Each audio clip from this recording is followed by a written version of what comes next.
thank everyone for having me here today. It's such an honor.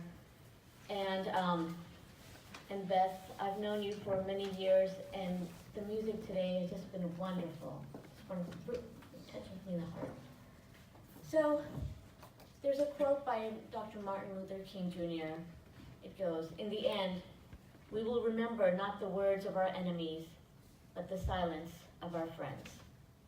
And today I'd just like to share a little bit about myself and why this quote means so much to me. And really, as we're going through, think about what this quote means, and we'll explore a little more as we go along. I'll start with when I was in middle school. It was in San Francisco, and I was an awkward little 13-year-old, and one with a very different name, Farrah Khan. And if you don't know about my name, is a combination of Farsi and Urdu. Farrah means happiness, and Khan, my last name, just means leadership. And in class, in history class, I remember, there were a lot of kids that would make fun of my name. This went on for about a year, you know. Are you related to Shaka Khan? Are you related to Genghis Khan? And thanks to Star Trek, I was the Wrath of Khan. So, as this went on, I would always look towards my history teacher for support, but she would avoid eye contact, and she never spoke up to stop those kids. Today I joke about this. I joke about being made fun of. And even when I got married, I had a chance to change my name, and I owned my name by then and said, no, I'm not doing it. And to this day, I can't remember the names of those kids that made fun of me, but I remember that history teacher. I remember her name. I remember looking at her as she tried to busy herself and do other things. Because, you know, sitting at her desk, being busy, she ignored their laughs, and she ignored the tears I held back. And to this day, her silence is what I remember. So how do we become the voices our friends need us to be? When we see or hear something that is wrong, do we have it in us to say something or do something? Can we make that difference? And sometimes it's hard, I know it is. But it is where we are right now. If we don't speak up, what really are we doing? We're living in an era where our silence can be deadly. Gone are the days of wearing those safety pins. Remember the safety pins? Those were nice. But we're beyond that now. We're beyond that silent movement. We need voices, and we need many of them. We need every one of you to get a little uncomfortable and not be afraid to cause a little disruption to the norm. Because what is becoming the norm today is not where we want to be. This is not our world, if it is unjust. I love working with Interfaith because it opens my mind and my heart to people of many faiths or no faith. And it allows me to build relationships with the individual.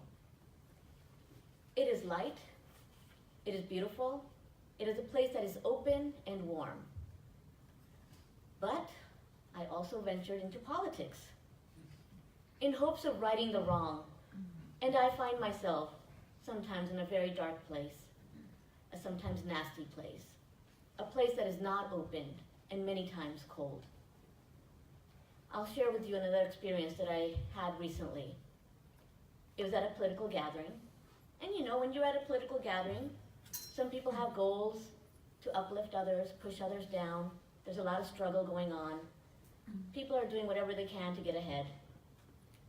And that night, a week ago, during the local party elections, people were taking sides. They were endorsing folks, some were endorsing other folks. I did the same thing. But at the end of the elections, I went around the room and congratulated those that won. And I basically patted those that lost on the back and said, it's all right, try next time. One in particular that I went up to and congratulated wasn't one that I was supporting, but I still went up and congratulated him, used the worst foul language you can imagine, threatened me, and made me to feel like I was nobody. Made me angry, it made me sad, but as I was walking away, I remember the 3 people standing behind him and said nothing. So today I'm still waiting for those in leadership to take action or do something. And I ask, what is that norm that they are protecting? Why are they silent? If disruption means attaining justice, then isn't that the path we should take? So sometimes I feel like I'm the one that's up ahead and, being the one that's poking the bear. But I think in times like these, in our times today, if we don't poke that bear, we're not going to be where we want to be. Is it a norm where people are not valued? Is it a norm where individual political gains are more important than doing what is right? We are in charge of our circles, our neighborhoods, our society, and our nation. What we project as the norm is what it will be. I've been in many uncomfortable situations, and I value justice over being comfortable. And the norm for me does not include harassment and threats. I have a voice that was given to me to speak up against injustice with no fear of retribution. Because injustice anywhere is a threat to justice everywhere. So today, we see this type of interaction at all levels and under many circumstances. However, because of our silence, many negative actions and behaviors are becoming the norm. We see it locally, we see it nationally, and sometimes internationally. So how can we afford to stay silent? We can't. And today, I ask you to join me and be the voice your friends need. And if you are moved, follow me as I make my statements with a speak up. In times when women are standing up and saying me too and time's up, what will you do? Speak up. In times when children are dying in detention, what will you do? Speak up. In times when walls are built to shut out those seeking refuge, what will you do? Speak out. In times when people are dying because they can't afford medical care, what will you do? Speak out. In times when our fellow human beings are sleeping in the streets, what will you do? Speak out. Let's not let our comfort take away from the justice we seek.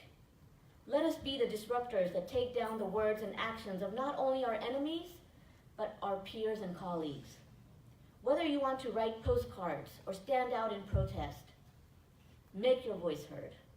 Whether you give someone comfort with a hand or a hug in their time of facing injustice, or speak out to defend them, make your voice heard.